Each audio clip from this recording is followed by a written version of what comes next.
Hello, everyone. I'm Jim Garrison, and I want to welcome you to the Great Books course of Ubiquity University and its Wisdom School. This is one of the few courses that are available, in fact, a core course for everyone in the university. We want people to delve deeply into the human past while we forge energetically to fashion the human future. We have an image of an archer drawing back a bow. Farther back you pull the bow, the truer and farther the arrow flies. So the great books is our way of developing knowledge and appreciation for the thinking and the enormous creative genius of human beings in our deep past, both East and West, North and South, even contemporarily, who have delved very profoundly with issues that human beings, wherever they are, whatever culture shapes them, have had to grapple with over time.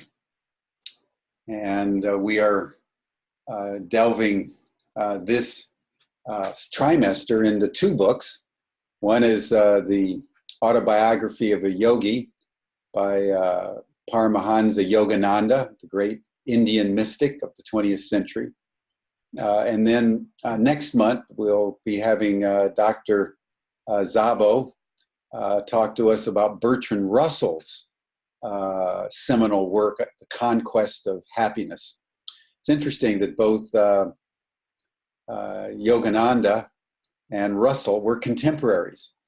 I don't think Georgie and I thought about that when we chose the books, but it's the case that we are pairing this trimester two great human beings, one from the East and one from the West. The issue that we're dealing with, today is the issue of the miraculous, which is the only way to describe Paramahansa Yogananda's life. As we recounted last month, we are astonished that someone could live a life so consistently miraculous. And we told a few stories, and we listened to stories from the participants. We'd like to continue that. I'm going to move through a few further miracle stories, and then I'm going to reflect through Paramahansa, his analysis for what constitutes a miracle. And that's what we want to take up today. What laws govern the miraculous? Miraculous being, by definition, is as those things that happen that are incontrovertibly true, that you cannot explain by the normal laws of physics or thermodynamics or gravity, the laws of time, space, and causality. Just to recall some of the episodes, remember I started with the portents surrounding Yogananda's birth. How his mother went to a guru that she only saw once. And he said to her, "You're going to die very soon. And before you die, you need to send a message to your second son. And tomorrow, a jewel will appear in your hands while you're meditating, and you'll be given what to say." And sure enough, the next day during meditation, a jewel appeared in her hand. And then she began to succumb to death. And before she died, she wrote the young Paramahansa a letter. He was about 12 years old at the time. And she gave it to his elder brother. and told him, a year after I die, give this letter and this jewel to your younger brother. You'll remember that at the time of her death, Paramahansa was with his father in another city. And she appeared to Paramahansa, and he went and woke up his father and said, Father, mother's dying. We've got to leave immediately. And his father didn't believe him. And the next day they got back on the train and they were greeted when they got to their hometown. And sure enough, his mother had died. And a year later, he was given the letter, which said that he was destined to be a great holy man.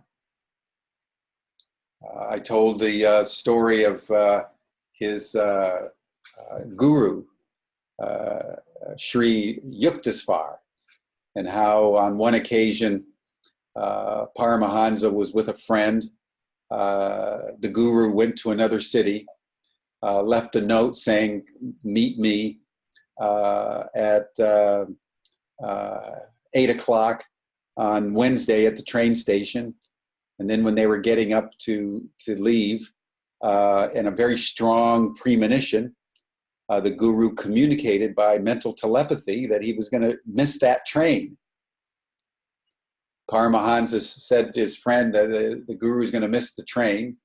The friend didn't believe him, went off to the train station, and Paramahansa was just waiting around. And what happens? But the guru materializes right in front of me in a tangible way that Paramahansa could feel. And he simply said, I'm doing this to show you what's possible, because you have a special destiny. And by the way, I'm going to be on the 10 o'clock train. And when I get off the train, you come and meet me. There's going to be a little boy carrying an orb walking in front of me. And sure enough, that's exactly what happened. Then I told another story of Paramahansa Yogananda himself, who was so precocious that he had disciples and had a little ashram, even though he was there in India with his major guru. And one day they were sitting under a tree, and his disciples were asking him a whole bunch of questions. And one of them asked him a question, and Paramahansa had a very strong sense that this young man was going to die. Perfectly healthy. If he ever left the ashram. Yogananda went off on a journey. The young man was visited by his father, who demanded that the young man take a few days just to visit his mother. Perfectly straightforward, honorable request. Young man Kashi refused, remembering what Yogananda had said. Finally, the father said that if he didn't come, he was going to call the police and force him to go visit his mother, as was his filial duty. The young man conceded. Within days, had come down and had died of cholera.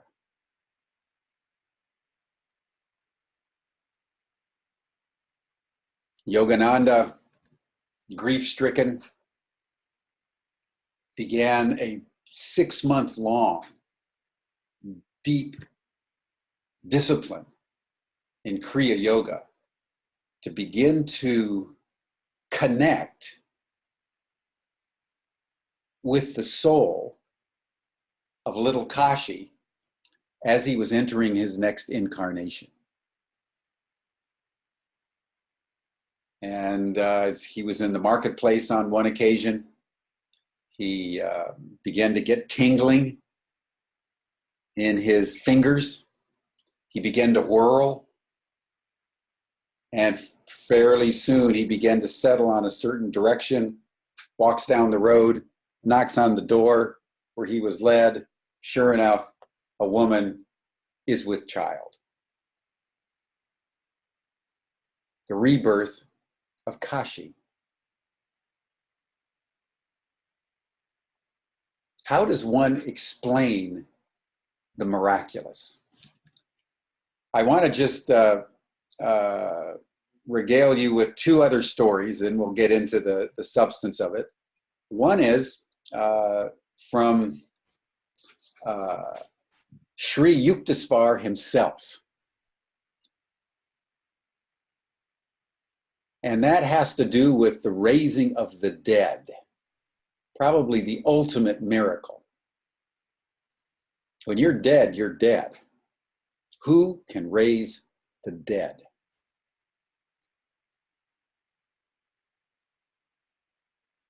Now, a certain man was sick, named Lazarus.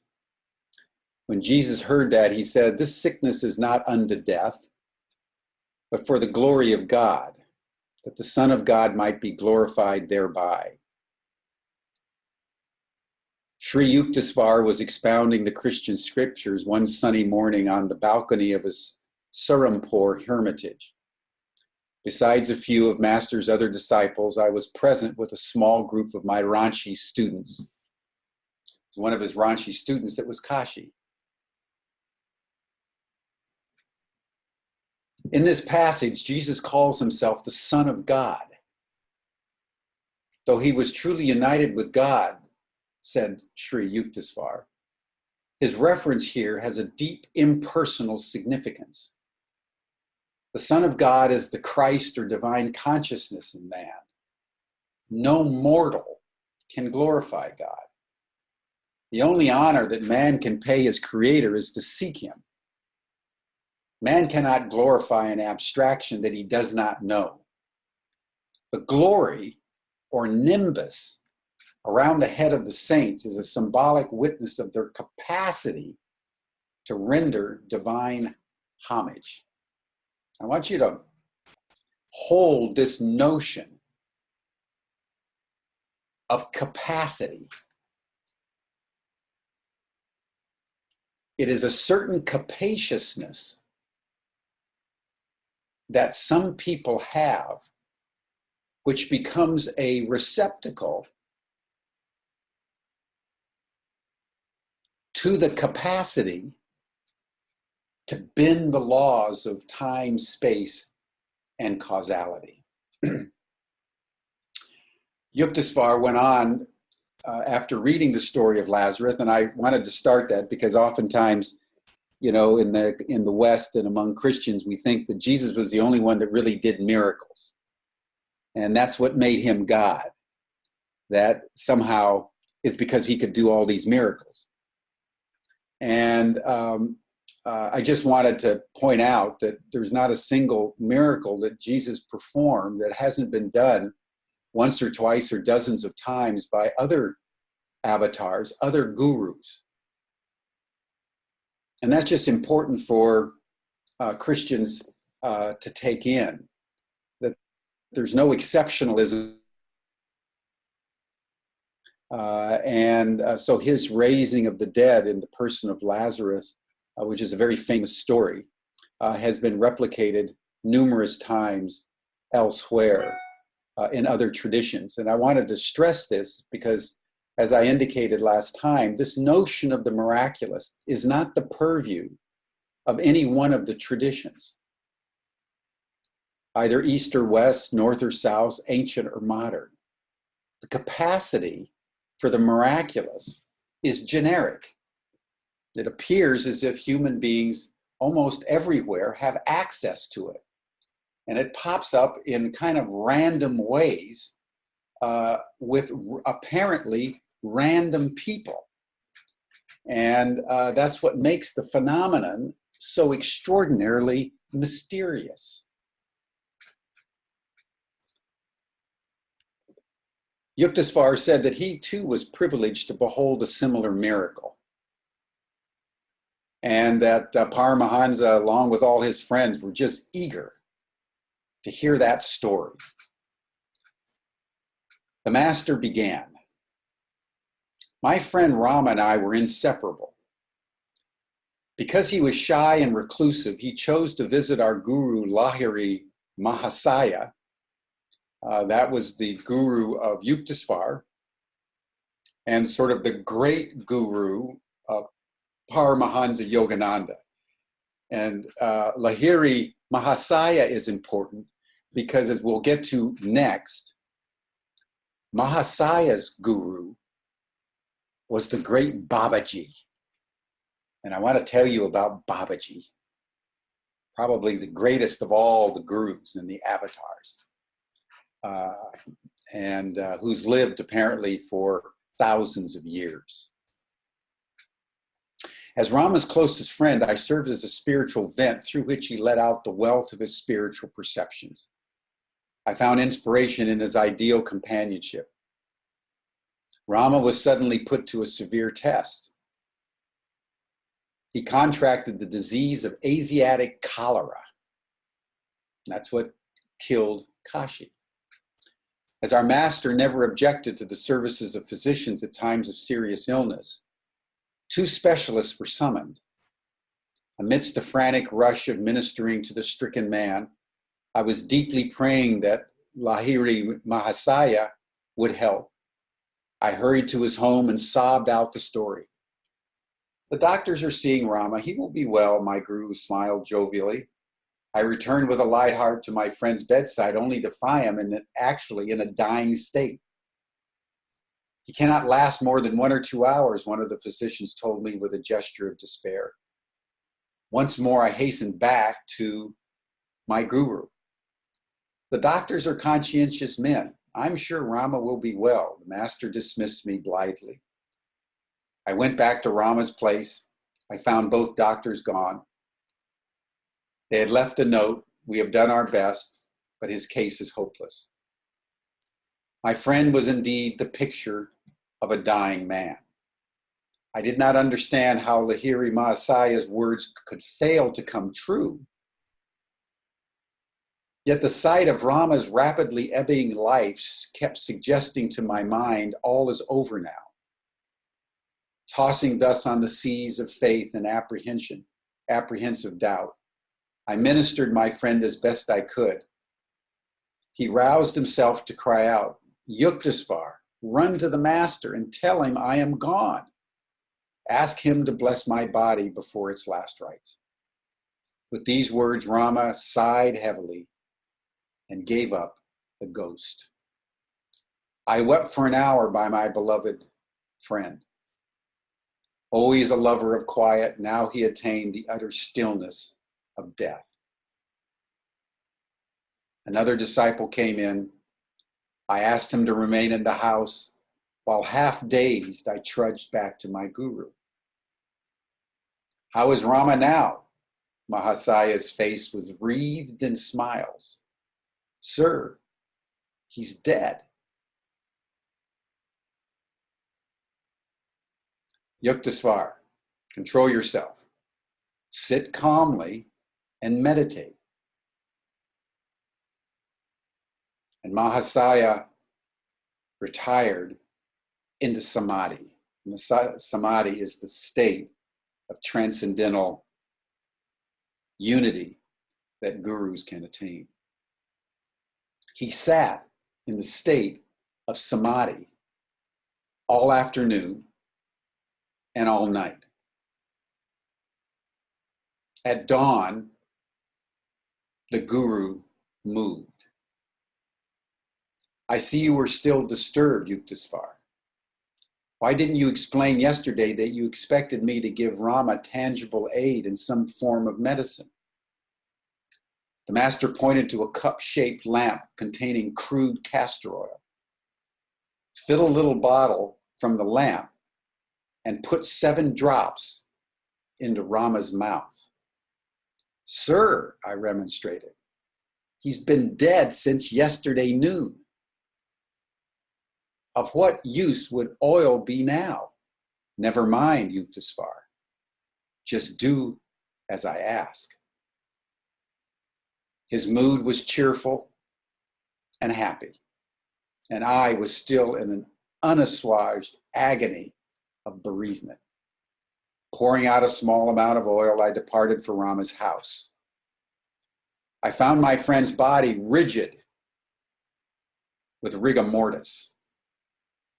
Paying no attention to this ghastly condition, I pried open his lips with my right finger and managed with my left hand to help, and the help of the cork, to put the oil drop by drop over his clenched teeth. And those of you who've ever seen a dead body know how quickly rigor mortis sets in. And when rigor mortis sets in, the body goes completely catatonic.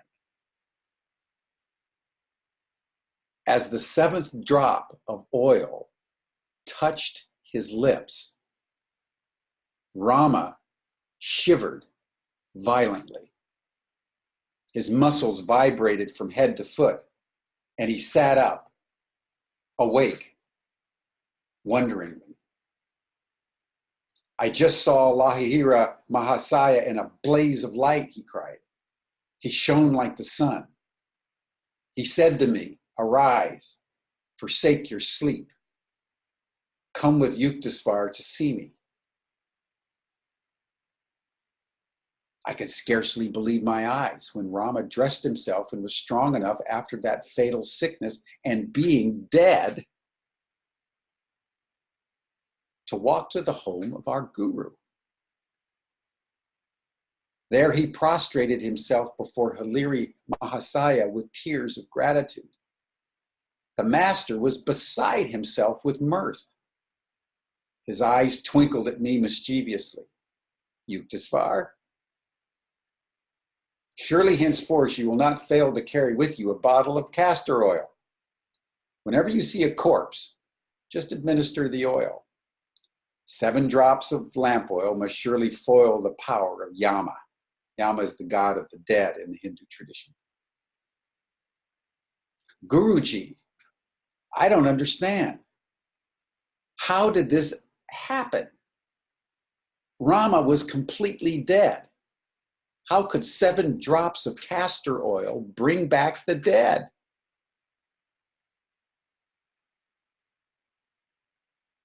The guru said, I told you try twice. Rama would be well, but you wouldn't believe me. I did not mean the doctors would be able to cure him. I remarked only that they were in attendance. There was no causal connection between my 2 statements. I didn't want to interfere with the physicians. They have to live too. And then in a voice resounding with joy, my guru added, always know that the inexhaustible Paramatman can heal anyone, doctor or no doctor. I see my mistake, I acknowledge remorsefully. I know now that your simple word is binding on the whole cosmos.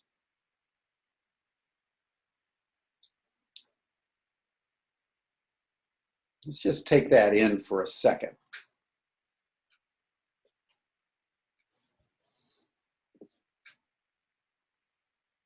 Like Jesus,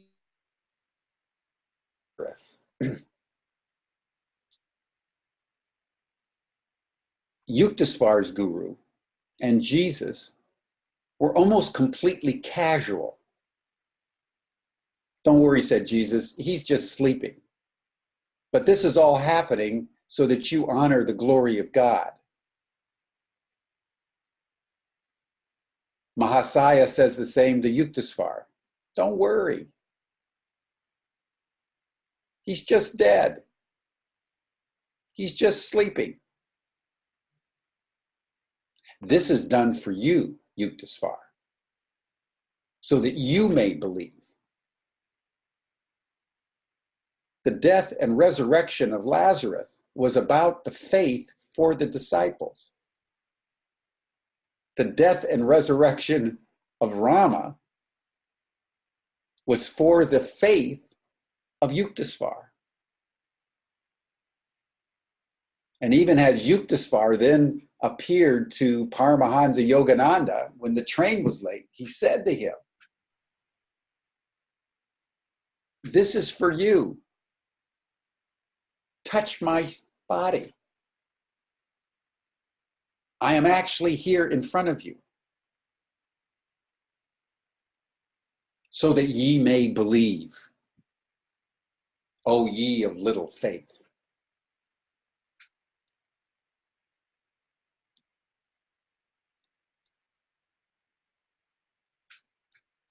Let's move on to Babaji, and then we'll get into what Paramahansa Yogananda believes constitutes a miracle.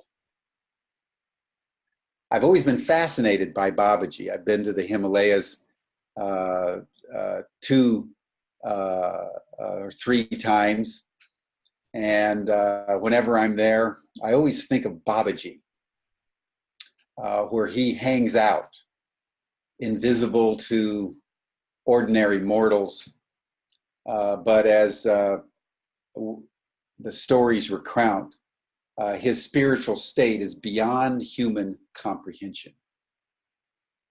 The dwarfed vision of men cannot pierce to his transcendental star.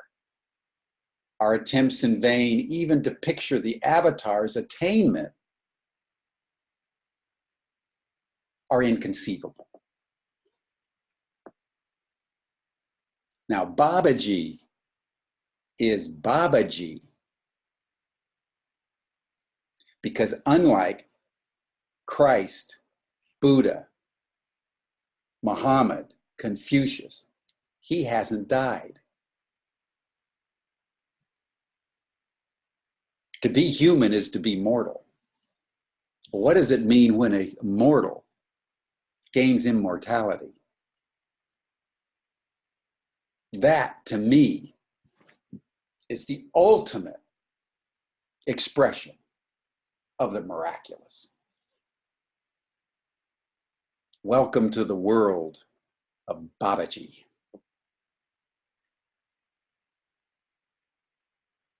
And I'll just read again because Paramahansa is such an exquisite writer.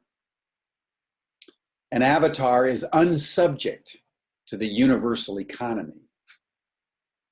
His pure body, visible as light, is free from any debt to nature.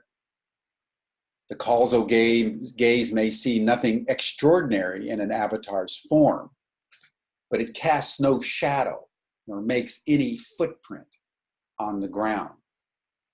These are outward symbolic proofs of an inward lack of darkness and material bondage. Such a God man alone knows the truth behind the relativities of life and death. Omar Khayyam, so grossly misunderstood, sang of this liberated humanity in his immortal scripture, the Rubaiyat. Ah, moon of my delight, who knowth no wane. The moon of heaven is rising once again. How oft hereafter rising shall she look through this same garden after me in vain. Then he goes on to say, Babaji's mission in India has been to assist the prophets in carrying out their special dispensations.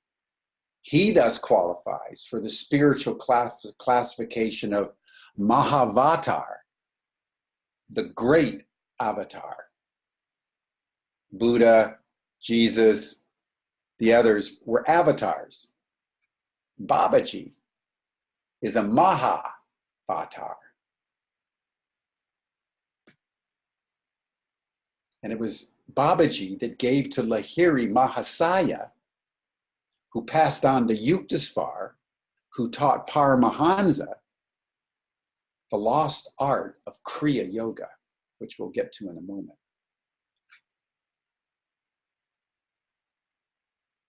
This great guru has never appeared openly in any century. Like the creator, the sole but silent power, Babaji works in a humble obscurity. Great prophets like Christ and Krishna come to earth for a specific and spectacular purpose. They soon depart as soon as it is accomplished. Jesus flamed out after 32 years. Buddha moved on after 80 years. Confucius after 70. Muhammad after 60. But Babaji has undertaken a work which is concerned more with the slow evolutionary progress of humanity during the centuries than with any one outstanding event in history. Such masters always veil themselves from the gross public gaze and have the power to become invisible at will. For these reasons, and because they generally instruct their disciples to maintain silence about them, a number of towering spiritual figures remain world unknown. This is the domain of Babaji. And then from what people have been able to gather, his speech is generally in Hindi, but he converses easily in any language.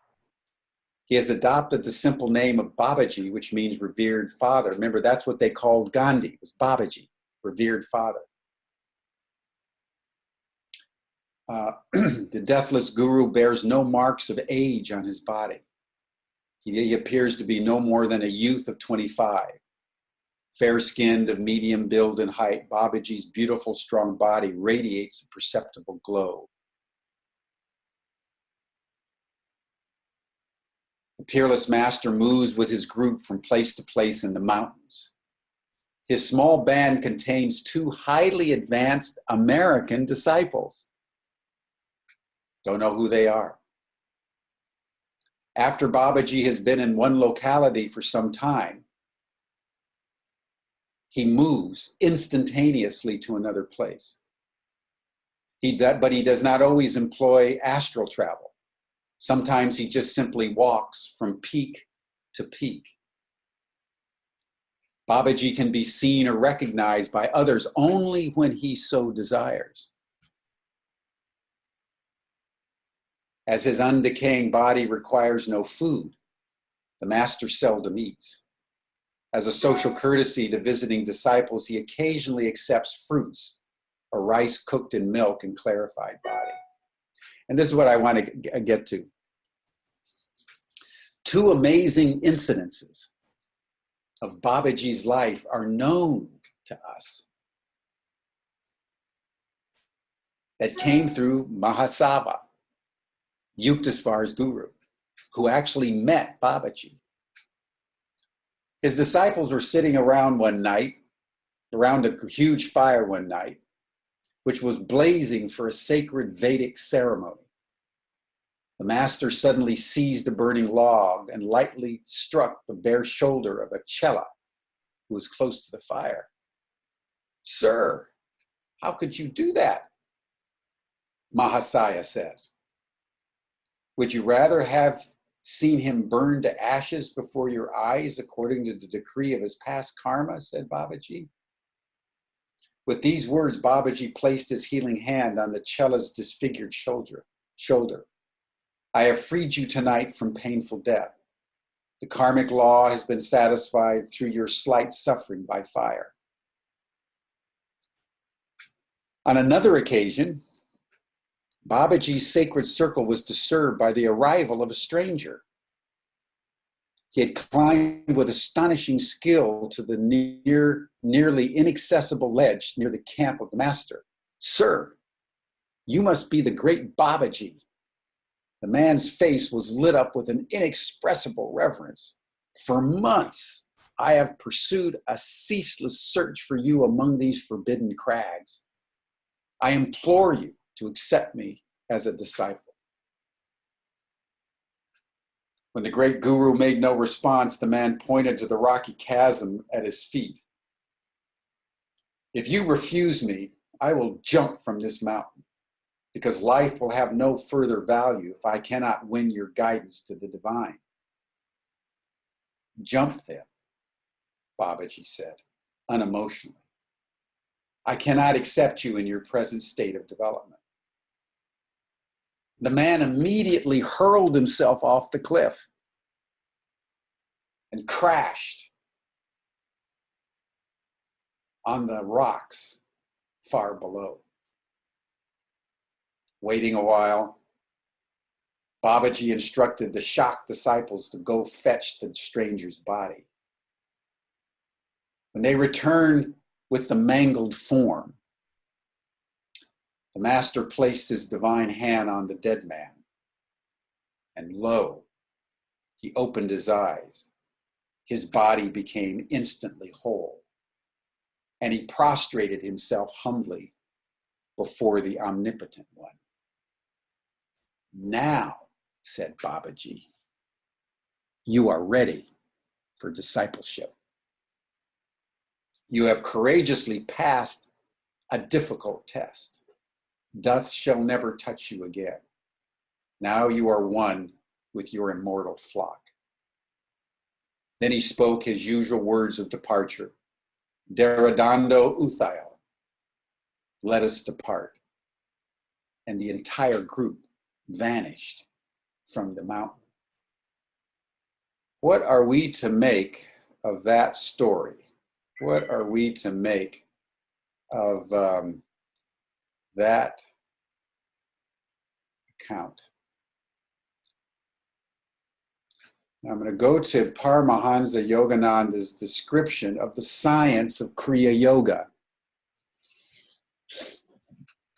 And then I'm going to go to chapter 30, which is the law of miracles. Because it's the science of Kriya Yoga that Babaji and his disciple Mahasaya and his disciple Yuktasvar and his disciple Yogananda Paramahansa refined. And it was Kriya Yoga that Yogananda brought to the West. And according to Paramahansa Yogananda, the science of Kriya Yoga is the key to understanding the miraculous. Kriya comes from the Sanskrit word kri, to do, to act, to react. The same root is found in the word karma, the natural principle of cause and effect. Kriya Yoga, according to Paramahansa, is thus the union with the infinite through a certain action or rite. A yogi who faithfully follows its technique is gradually freed from karma, or the universal chain of causation. Now, obviously, Yogananda makes clear in this book that he's not giving the total secrets of Kriya Yoga, because that is only to the initiates. But Kriya Yoga, very simply put, he says, is a simple psychophysiological method by which the human blood is decarbonized and recharged with oxygen. The atoms of this extra oxygen are transmuted into life current to rejuvenate the brain and spinal centers. By stopping the accumulation of venous blood, the yogi is able to lessen or prevent the decay of tissues. The advanced yogi transmutes his cells into pure energy. Elijah, Jesus, Kabir, and other prophets were past masters in the use of Kriya, or a similar technique, by which they caused their body to dematerialize at will. Jesus did this. He appeared on several occasions, even after the crucifixion. He appeared. Yuktasvar just appeared. They have such control over their psychophysiology that they can literally dematerialize their it's like in Star Trek, beam me up, Scotty. They can actually do that without Scotty. And so I want to just touch on that. And then I'm going to go to the chapter on miracles.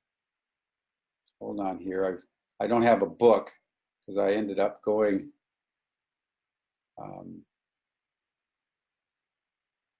to Colombo without it. So I have to find it here. Bear with me. The Law of Miracles, chapter 30.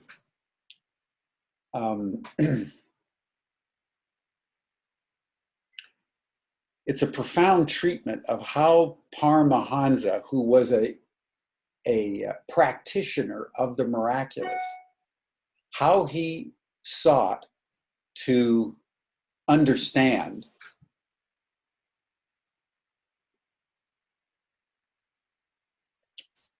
the miracles that he participated in and that in fact he transacted.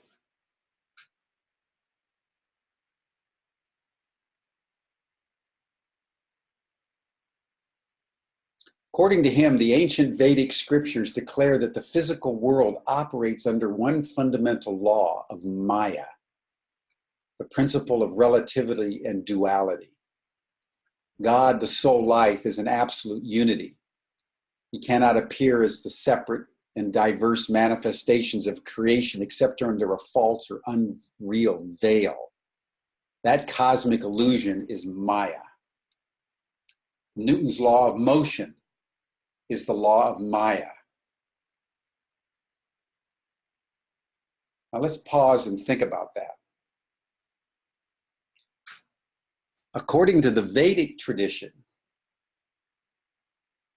what we consider to be the most real aspects of the universe and the world, gravity, thermodynamics, causality, time, space, materiality, the cars, trees, whales, star systems, in the Vedic tradition aren't what's real. They are Maya. Fundamental natural activities all betray their Mayic origin. Maya is an illusion. Is that what appears to be true, but actually is not, in fact, true? One thinks of the blind men and the elephant. One holds the leg and says the elephant is a trunk. One holds the sides and says, no, the elephant is a wall. One holds the tail and says, no, an elephant is a rope. What is an elephant? It depends on your perspective. And so the first law of miracle is that what we consider to be true, in fact, is not true. That is Maya. So to surmount Maya, that was the task assigned to the human race by the millennial prophets. To rise above the duality of creation and perceive the unity of the Creator was conceived of as humanity's greatest goal. To tear the veil of Maya is to pierce into the secret of creation. The yogi who thus denudes the universe is the only true monotheist. All others are worshiping heathen images. So long as humanity remains subject to the dualistic delusions of nature, Maya is his God, and he cannot know the one true God. So that is where Yogananda begins. The second thing he says, very interestingly, is that the key to penetrating Maya from the point of view of understanding the miraculous is to understand light. Among the trillions and trillions of mysteries of the cosmos, the most phenomenal mystery is light. Unlike sound waves whose transmission requires air or other material media, light waves pass freely through the vacuum of interstellar space. Even the hypothetical ether, held as the interplanetary medium of light in the undulatory theory, can be discarded on the Einsteinian grounds that the geometrical properties of space render the theory of ether unnecessary. In the gigantic conceptions of Einstein, the velocity of light is 186,000 miles per second.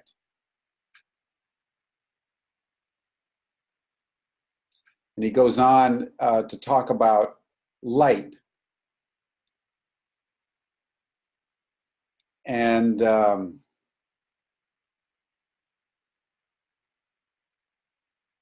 it is therefore that the understanding that reality is Maya, what we consider to be scientific fact, is really, from a Vedic point of view, an illusion.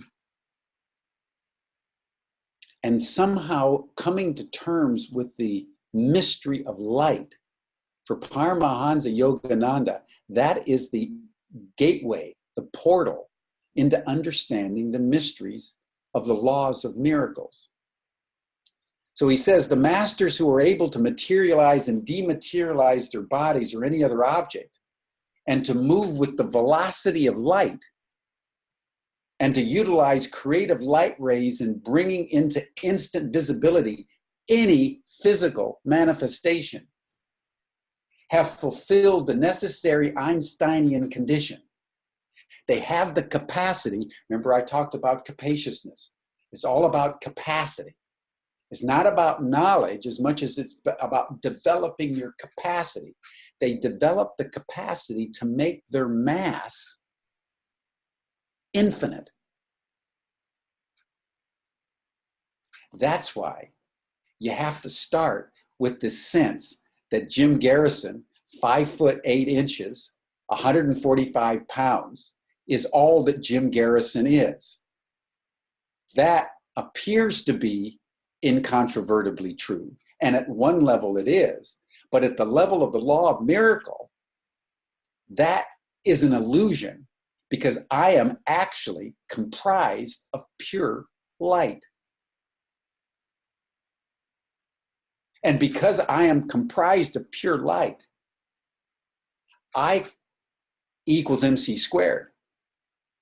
My mass is actually infinite. And if I can somehow develop the capacity to understand that, according to Paramahansa Yogananda, I can materialize and dematerialize.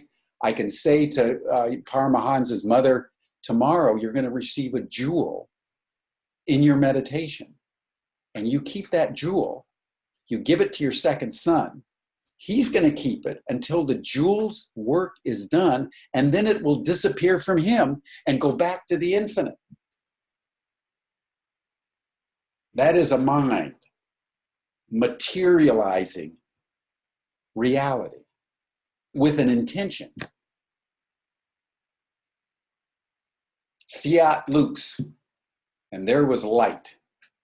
On the beams of this immaterial medium occur all divine manifestations. Devotees of every age testify to the appearance of God as flame and light, the King of kings, the Lord of lords, who only hath immortality, dwells in the light which no human being can approach unto. A yogi who through perfect meditation has merged his consciousness with the Creator perceives the cosmical essence as light. To him, there is no difference between the light rays composing water and the light rays composing land. Free from matter consciousness, free from the three dimensions of space and the fourth dimension of time, a master transfers his body of light with equal ease over the light rays of earth, water, fire, or air. Long concentrating on the liberating spiritual eye hath enabled the yogi to destroy all delusions concerning matter and its gravitational weight. Thenceforth, he sees the universe as essentially undifferentiated mass of light.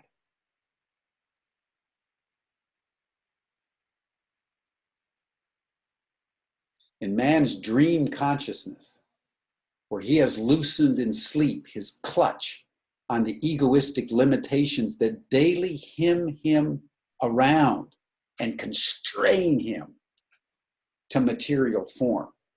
The omnipotence of his mind has a nightly demonstration.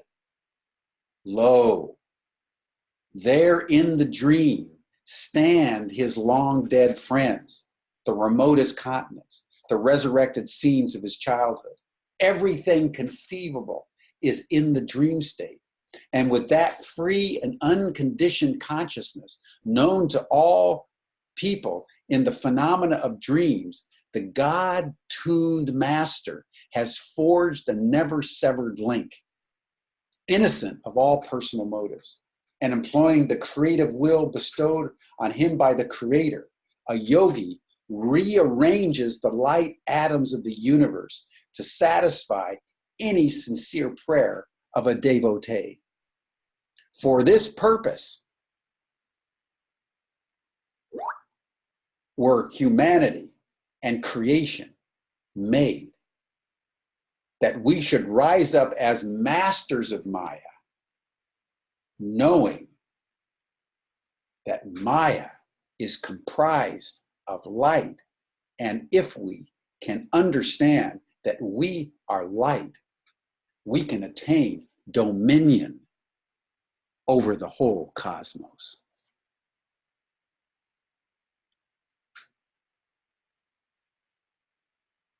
Take this in. We are in what we do not understand.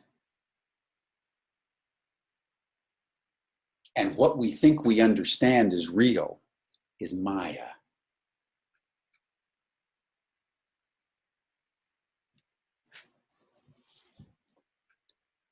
And if we go deeper than Maya and understand ourselves as light,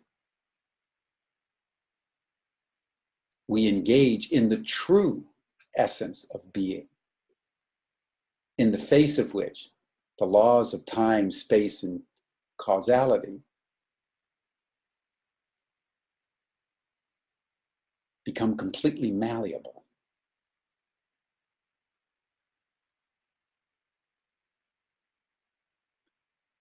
So I will leave it there as Paramahansa left it. But I would like to now open it up to any questions that we have. Let's see who's in attendance here.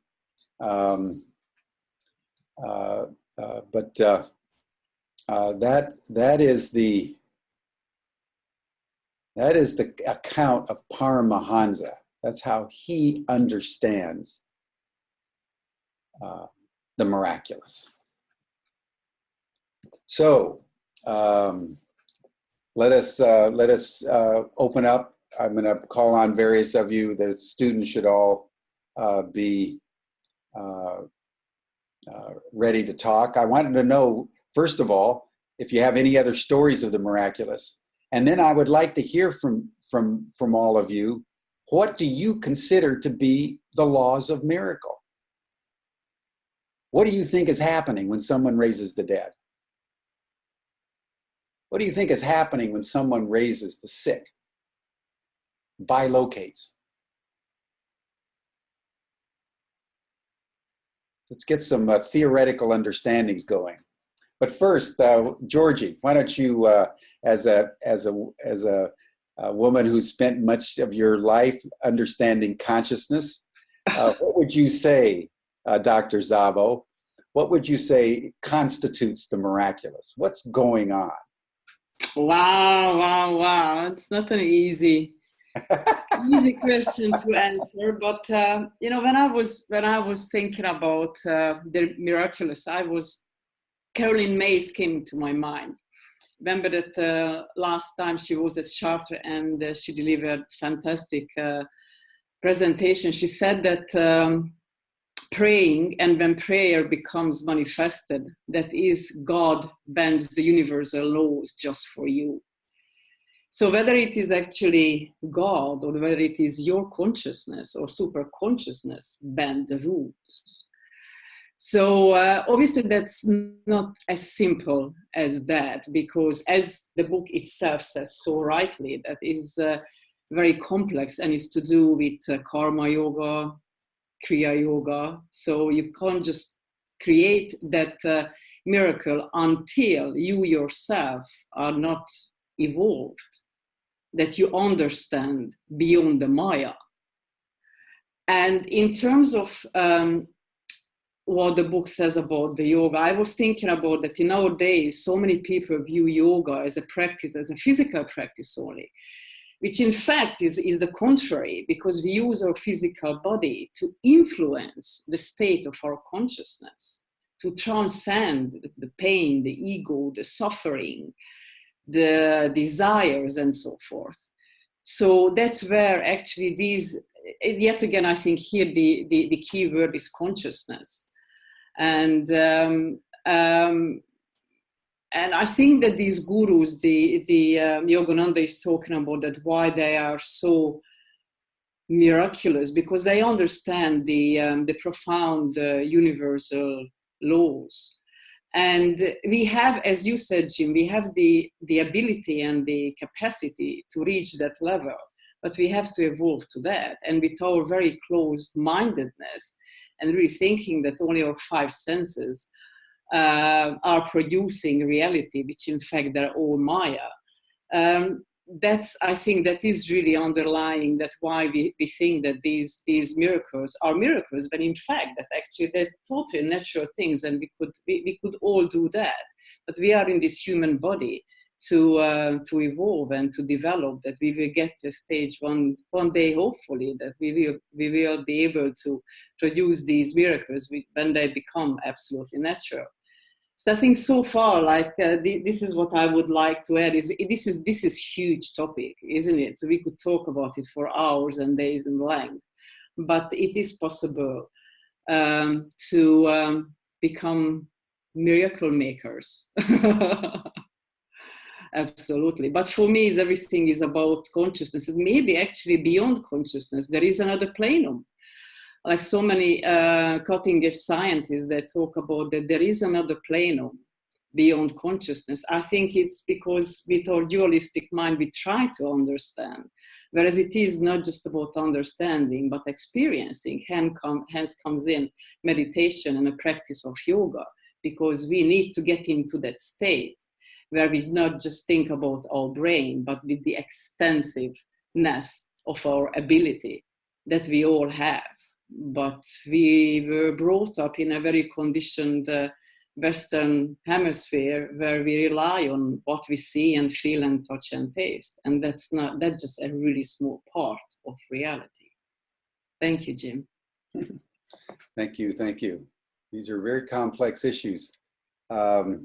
And I want to hear, like a few of you to start raising your hands before I call you, but those of you who know the miraculous certainly better than I, maybe that you've actually participated in. I'd like to hear from people as to what you think is actually going on when we experience miracle. And we'll go from there. But I want to ask Mark Ryan if he'll just comment quickly before we open it up to students. Mark, what do you think is going on when a miracle happens? Well, my remarks, Jim, I think would be very consistent with what Georgie said, and I think we need to kind of think of it in terms of how we begin to shift our perspective on this. At the end of the session last month, I posted a quotation from Ralph Waldo Emerson, who said, he said, the very word miracle, as pronounced by Christian churches, gives a false impression. It is as monster. It is not one with the blowing clover and the falling rain. The point here, I think, and I think it's Georgie's point as well, is that we move from from a very dualistic sense of what a miracle is to a sense of more continuity in all of reality between the natural world we know and whatever is beyond it. It has, or whatever envelops it. It has, in the traditional Christian view, a miracle is a radical intervention of the divine order onto the natural order, and it disrupts everything. And as you said, Jim, early on, there's a sense that only Christ as the unique Son of God could do this. You know, in religious studies, in contemporary religious studies, there's a view that what we think of as miraculous is much more commonplace than tradition holds it to be. Totally. You said something like this in your remarks, that you said humans have access to this. It pops up in random ways with random people. You don't even have to be an avatar. I have a neighbor who had a near-death experience after being struck by lightning. I may have alluded to this last time. And she, since then, has had clairvoyant visions that play out 2 or 3 days later. And it's happened consistently over time, over years now. She doesn't really welcome it. And she by no means would consider herself a guru or an avatar, but rather it's something that she just is there. And it's an indication that whatever we think of as the miraculous is really part of a spectrum of reality, and a spectrum, to go back to Georgie's remarks, of consciousness. And we're normally limited to what I think of as a small band along that wide spectrum of consciousness, but it's available to us. I just make one more remark. I know you want to get on to the students, but in addition to that sense of continuity, is just a reminder that with Yogananda too, I think the miracles, as breathtaking as they are not the goal. And dominion of is not the goal. The real goal of the Kriya Yoga that he promotes, as I understand it at least, and I think he makes numerous references to this, is that unitive consciousness. He uses the term cosmic consciousness at one point, but is this sense of your continuity with the divine, that the divine is within you and part of you, and you are part of it, and ultimately all of that is a single unity. And to realize that is really more important than being able to work wonders. I think the wonders are a path to understanding that, but ultimately that's not what it's most about. I'll stop there, Jim. Good. Thank you, Mark, and thank you, Georgie, for your reflections. All right, everyone, I want to hear from the students. Let's see.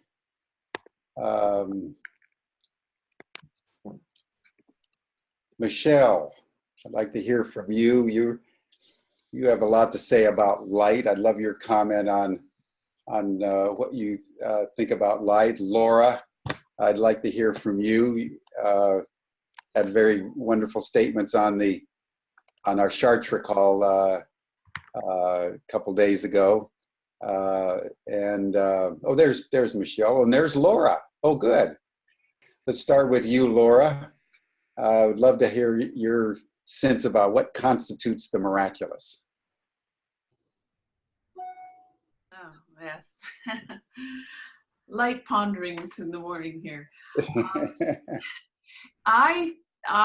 With this continuity that Mark was mentioning, I feel it has, it's more like what's in the way of us being in that flow? Like in this moment, what's in the way of me being in touch with that field of energy? Like, so really, I think it has to do with faith, because if I can't relax the habit of my five senses, I can't be available for something beyond them.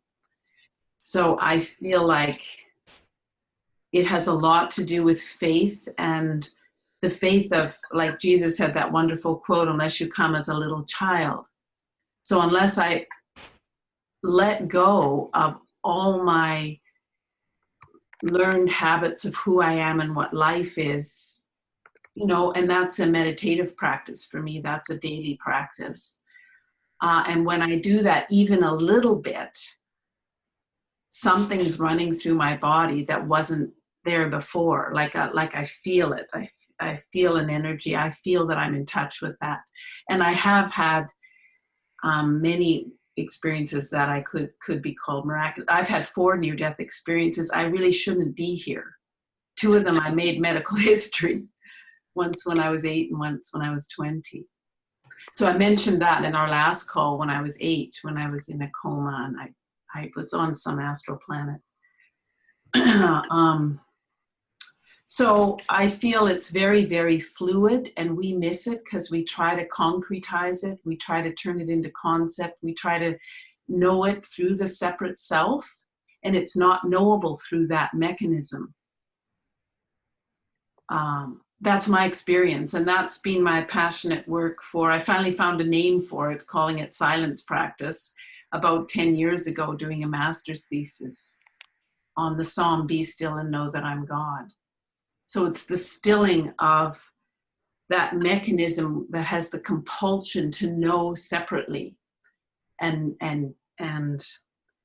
so that runs in opposition to this flow that's already always here. And it's so present that we,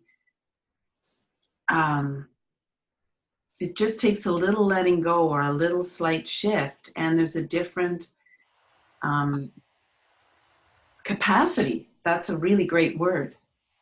We all have so much more capacity, I feel. I know that, I feel that.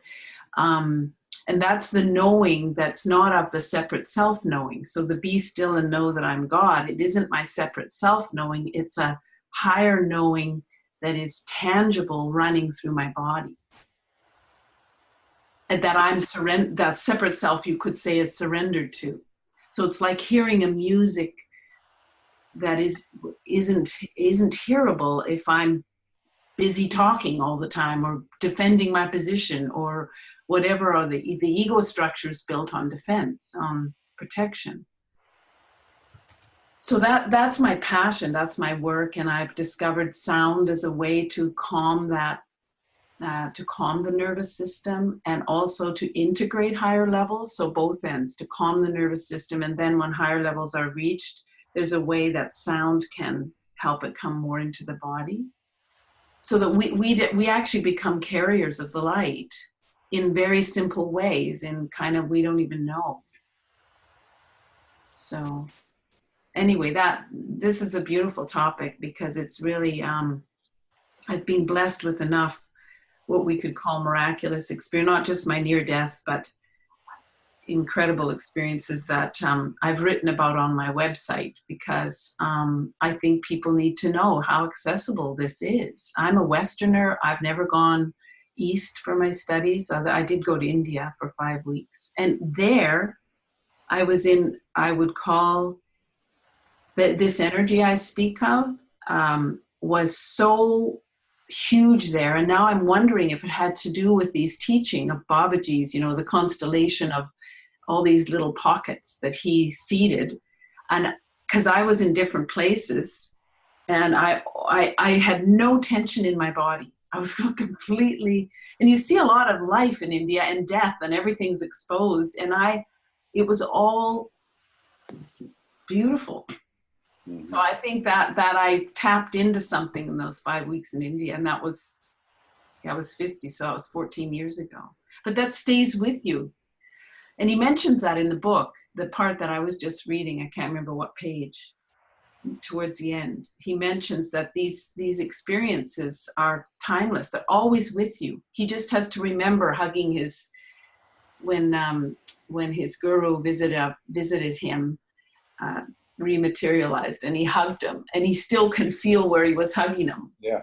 You know, they never leave you. They are like, they're always there. You just have to remember. So. Yeah. Well, thank you. I've talked too long. Okay. No. At some point, I'd love to talk with you about how your near-death experiences have informed your experience of faith. Because you mentioned faith as a catalytic ingredient in understanding the miraculous. You know, you think of the classic definition of faith as the substance of things hoped for, the evidence of which is not seen. Yes. And that's a piece of it. But thank you. So Michelle, as a mistress of the light, what would be your comment on Paramahansa Yogananda's notion that at the heart of the miraculous is somehow a relationship with light? Well, since I have my master's in light, I think that resonates quite strongly for me. This morning I woke up and I was trying to find my book that I had read over 20 years ago, and I couldn't find it, but I picked up the other book of his that I have, this one, and I just picked it up, and then I saw that I had my childhood bookmark from when I was in middle school in this book, and it has Proverbs on it. So I was thinking about the idea of miracles, and probably the most profound miracle I had happened in my darkest time, which probably led me to wanting to get my master's in light if I think about the synchronistic events. But that time in my life, my father had gotten himself in a dark, violent situation. And I'll never forget, it was so vivid. I had just had dinner with him, and I was kind of the caretaker of the family. So I decided that I was going to follow him home and make sure that he arrived safely to his apartment. And I stopped at the stoplight, and there was this overwhelming force that came from my right side, and it said, "Turn right." And of course my mind had to argue with it for a few moments. But then I decided, there was this voice that said, "Michelle, you must let go. You must turn right." And I did. And within minutes that I had arrived home, I got a phone call. My dad had been shot and someone had attempted to murder him. Now, I, at that time, remember feeling a huge sense of darkness. And so that really almost, I look at it today as if it was almost like this homeopathic that something was happening to me that then led me to try to understand what was that force that guided me, and became quite interested in mysticism, or Christian mysticism. And that's because I was just a good Baptist church-going girl, and it never even, I just figured that was God speaking to me, or Jesus, or something like that. And that propelled me to wanting to understand, now, how do things work? So kind of fast forward, my dad eventually was murdered, and I decided that I needed to get out of town. So that propelled me to go to Parsons in New York and get my master's in architectural lighting.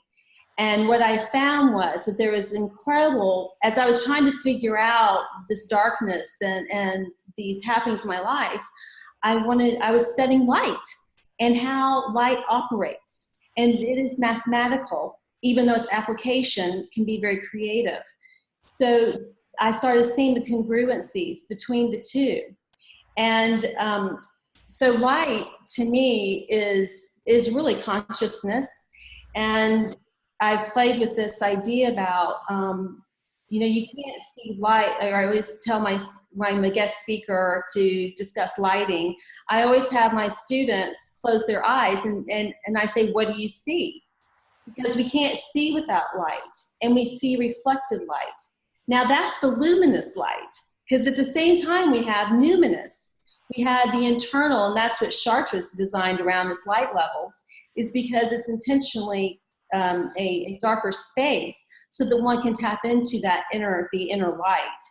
But in my mind, they're all working the same. It's the same way. For example, I use, we're usually drawn to the happiest people. And in light, in physical space, and like, for example, museums or retail lighting, you can actually manipulate someone's subconscious to go into the back of the store by lighting it at a higher intensity or foot candle level than, so light is a magnet, and also light I think is with consciousness, as we go into a higher, you might say, dimensionality, or that shadow starts to not be necessary. So maybe we have in times in our life that darkness which is necessary to understand light, but then at some time I think the miracles happen when we're tapping into that pure, that state of that we can't necessarily see with our eyes, but we know it's there, like the right side saying turn right. That was a field that exists. It's like the fish being in the ocean that's always wet, but we just don't know we're wet. Thank you. We're always in light, we just don't know it. Tapping into it. Yeah, it is an amazing thing when we have these premonitions. Mm-hmm. We have an awareness of something going on. And whether that's the miraculous, or is that the larger field of our existence that somehow under duress we feel, and so that's just a question we should all ponder, and Georgie mentioned Carolyn. We're going to get to you in a second, Julia, but Georgie mentioned Carolyn Mace, who's been an old friend of many of us for many, many years now. Went on the core faculty of Chartres and has taught at the Wisdom School for many, many years. She was kind of a chain-smoking Chicago journalist. And you talk about left brain and cynical and, didn't believe in anything. All of a sudden, she just started to realize she had this capacity. She would pass people on the street, and she would just know, like Michelle knew she had to turn right. Carolyn would know that this person's like ill, or this person has cancer, or something happened, and it would just be a knowing that would come over her. And she wasn't interested in the gift.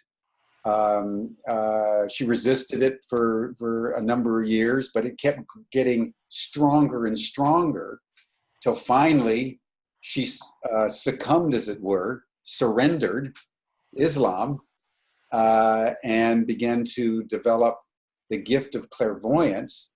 And to this day has no real explanation for why it came to her, and why it stayed for her whole life. But as you know, she was one of the most extraordinary medical intuitives, with about a 94% accuracy rate for being able to tell people what their diseases are, and she doesn't even need to see them. She can do it at great distances. So how does one understand that capacity, which, going back to Laura's point, did not come through faith? She was a woman without faith. She learned faith. But how do you explain people that have this capacity and they don't even want it? Well, I think it can have to do with near-death experience. Some people are it could be in your chart. It could be lots of different reasons why. Yeah. Yeah, I will also say that there is, I think for me, miracles are happening all the time. And it's whether or not I'm aware. And usually my awareness will diminish if I have fear or negativity. And to always learn, you know, like you said, Jim, that karma is action. And we can either look at that, if we're in that victim consciousness, instead of saying, what is this to understand, to empower my own self-mastery of my mind. And I think Yogananda was about the mastery of the mind and how important it is, because it directs your thoughts and your emotion. You know, emotions are another, they can cloud. You know, I think about Yoda in Star Wars. He put that so eloquently, even in a modern day movie. But that also led me to an in-depth study of the Zohar and the Kabbalah, even though I'm not, you know, I was told I couldn't study because I was a Christian girl who had never even studied Judaism. But I loved it because it was the metaphor of light. And I had too much baggage around this idea of God, because God to me was this big bad guy in the sky that was always telling me I was doing something wrong or I was a sinner. So that to me, my own metaphor or archetype has always been light. Because, you know, do you ever hear the word light and someone says, oh, that's the devil? I mean, you know, it's just, even though Lucifer is light bringer, but I just think that that's a very interesting, how we are led to things if we will actually act on them in a positive way. And it may just inform us for something in the moment, or maybe it's going to be a lifetime. We don't know. That's living in the mystery. Yeah, it is a deep mystery, no doubt about it. No doubt about it. Well, thank you, Michelle, for those comments, particularly on light. I'm going to have to ponder the relationship between light and miracle very deeply as a result of this reading of the book. Julia, what are your comments on what constitutes the miraculous? I don't know. My experiences, I started out as an artist, and so I learned to trust my intuition to guide me, and that kind of opened me up to whatever is out there. Eventually I became a choreographer and started having those experiences that some artists have, where their ideas seem to be coming from outside of them. So I would tell my dancers to do something, not knowing why I was telling them, and then I would watch it, and the hair on my neck would stand up. Like, what just happened? Whatever that was a way better choreographer than I was. But in any case, yeah, if I flash forward, I had an experience. I don't know that it was a near-death experience, but I suppose it could have been. I was mugged, and eventually I passed out. The guy put his thumb and finger on my carotid artery and said, "I'm going to kill you if you don't cooperate." So he's rummaging through my handbag, and I didn't have much money on me. I didn't have any credit cards with me, saying, where are the big bucks? And I lived in New York at the time, and the word out there was if you didn't carry enough money and you got mugged, they might kill you because you didn't have enough money. So in the meantime, I wasn't getting enough oxygen to my brain.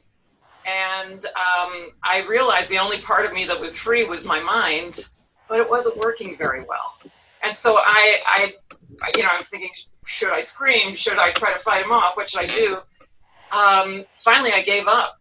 And I wasn't a religious person at all. I didn't usually pray, but I gave up and I just said, God, get me out of this. And a little voice that didn't seem like it was mine. It wasn't coming from outside. It was inside, but it didn't feel like me. It just said, just cooperate. He's only going to take your money. And I had nothing else, so I went with it.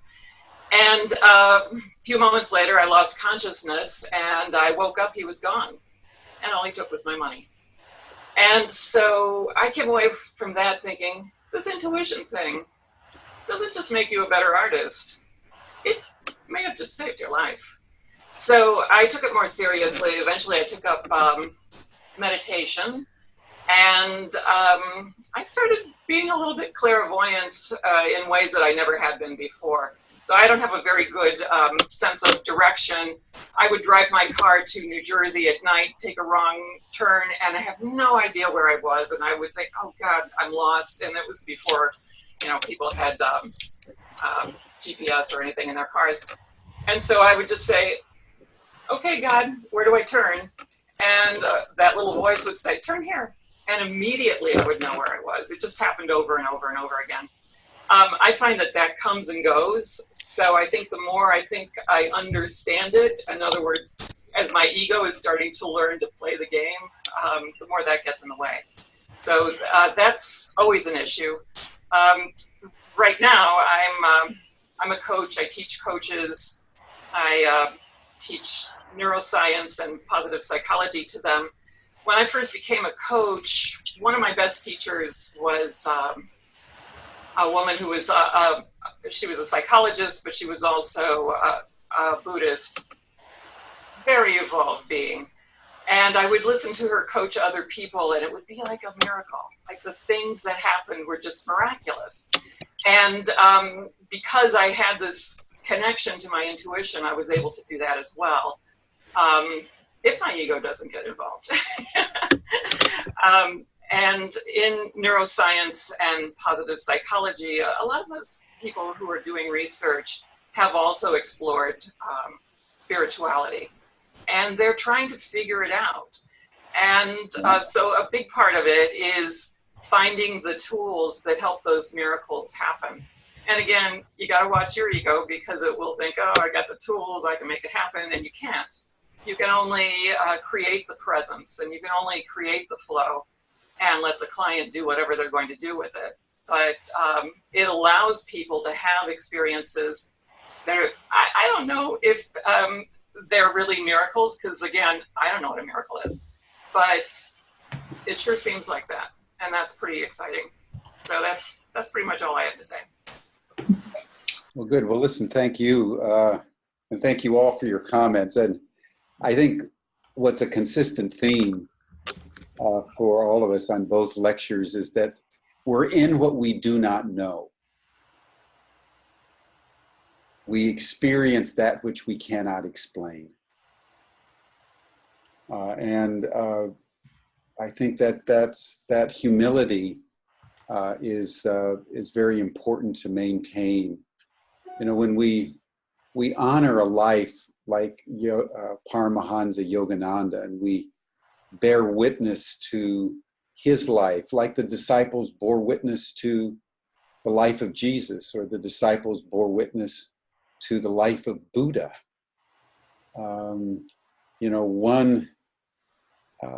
One's response, like with the disciples of Jesus, one of the first epithets they used for Jesus was Emmanuel.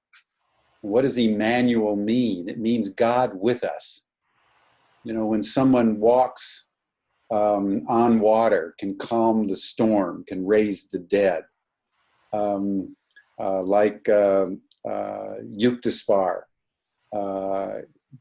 could do, Paramahansa. You can understand why people revere them as an incarnation. And then when they say, the same kingdom that's in me is in you, and you can access it just as profoundly in me, we're struck to our knees. Because while we know that to be true, we can't find any of the levers to make it happen. And then we encounter someone like Carolyn Mace, who doesn't even want the gift, and the gift is forced on her against her will. How do you explain that?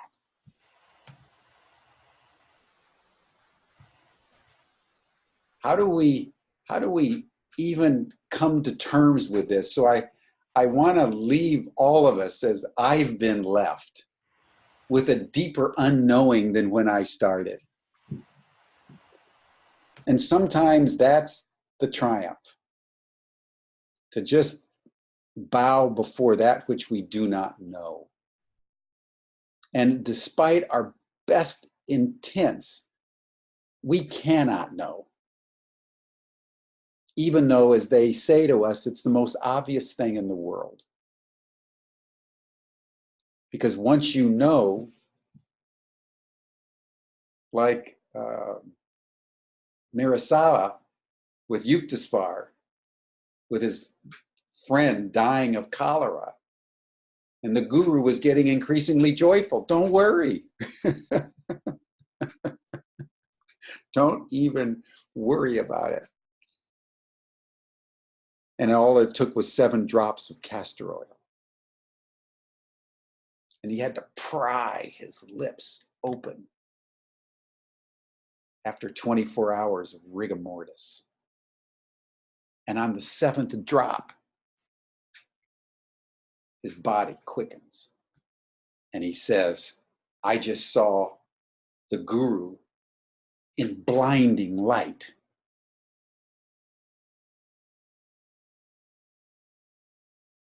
I must have been asleep.